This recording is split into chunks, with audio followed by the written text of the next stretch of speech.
Okay, this video is on opening cans. It's a rather mundane subject. I've come up with some rather unique ways that might be rather interesting. Some are just funny, some are kind of hazardous. At the end we'll have some that are really lively. One caused me to have to go in and shower after it was done. Another one, I felt it made one of these little beggars made the ground shake for a couple hundred yards all the way around. It was really sporty. I'll put those up at the end of the video. But I'm going to have multiple ways to open these cans. Unconventional, conventional. Some of them are kind of funny. So I'm trying to make a dead dull subject kind of lively. Opening cans.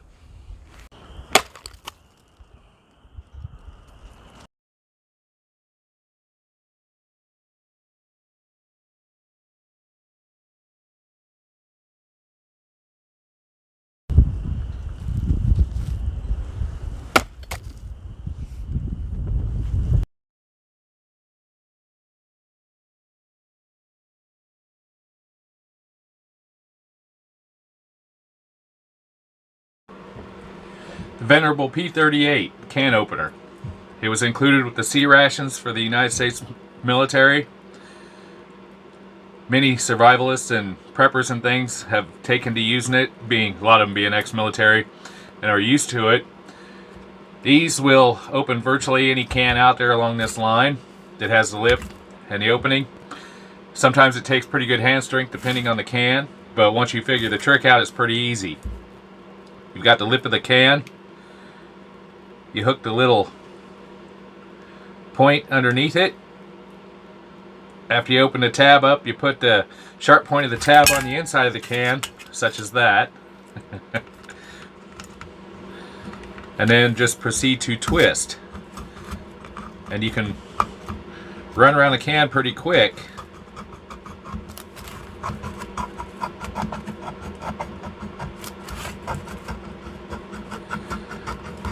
This is a new one, as I don't really use my original one that I had much anymore.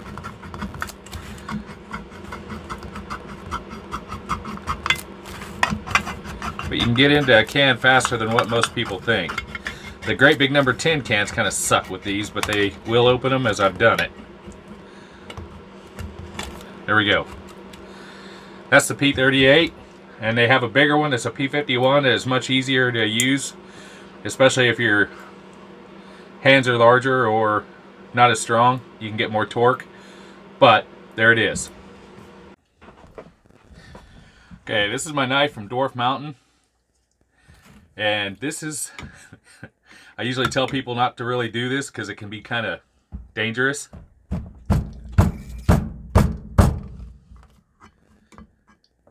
We call this the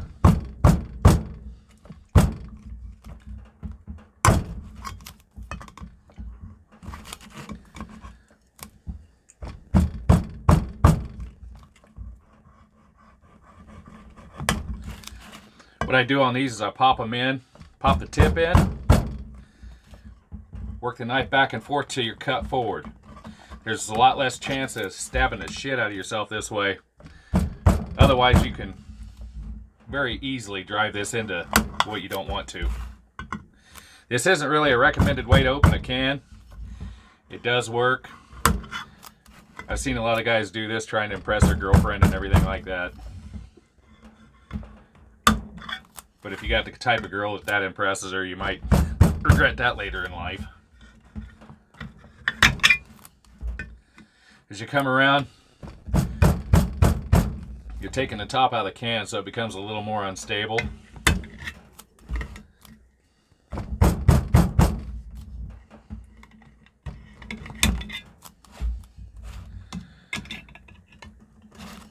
That's opening a can with a knife. As you can see, if you got a good blade, it won't do anything to it. Might not actually help the edge a whole lot, but that's what they make stones for. Not that I recommend this, but it will work if you have to.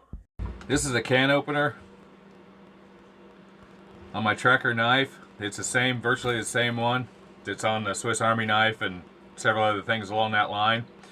There's a little bit of a trick to using them. I've seen people that have big issues with using these.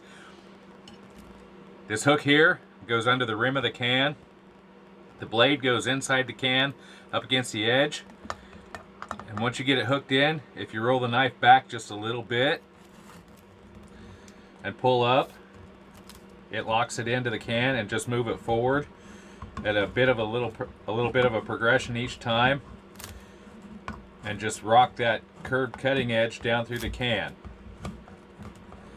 and walk it around. And it cuts pretty clean and pretty smooth. Usually you'll get to a point where it may push it down instead of cut it, so you just got to apply a little more force.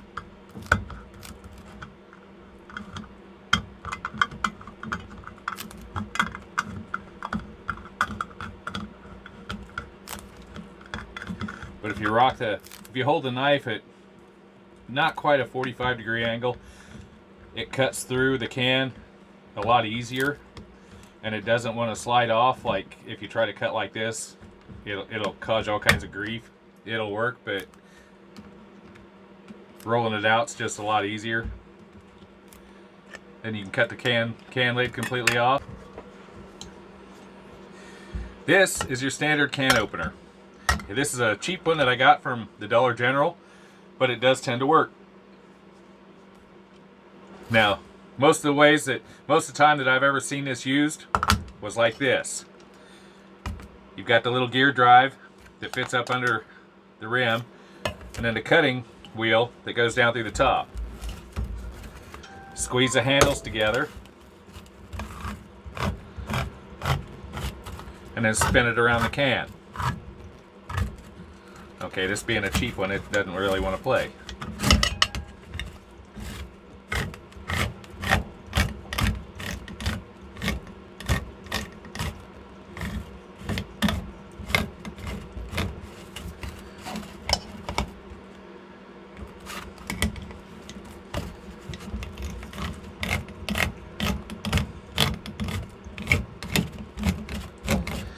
And in reality, it should take the top out of the can fairly easily, which it does. It just don't like the rim on this can.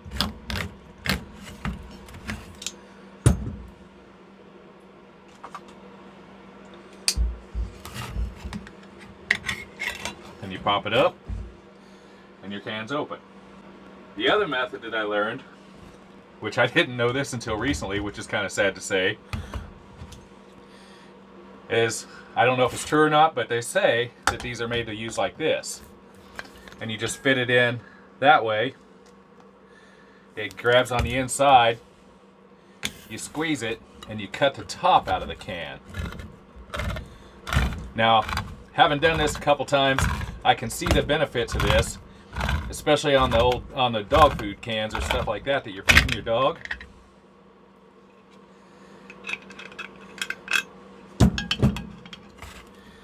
You got to watch this bit because it'll be somewhat sharp.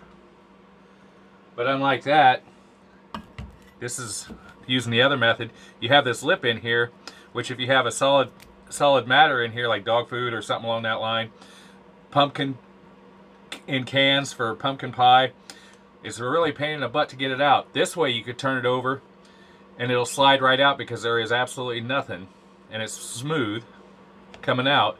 It'll dump right out. Once you get a little oxygen back up under there to break the suction, it'll come right out. This won't. You'll have to dig it out.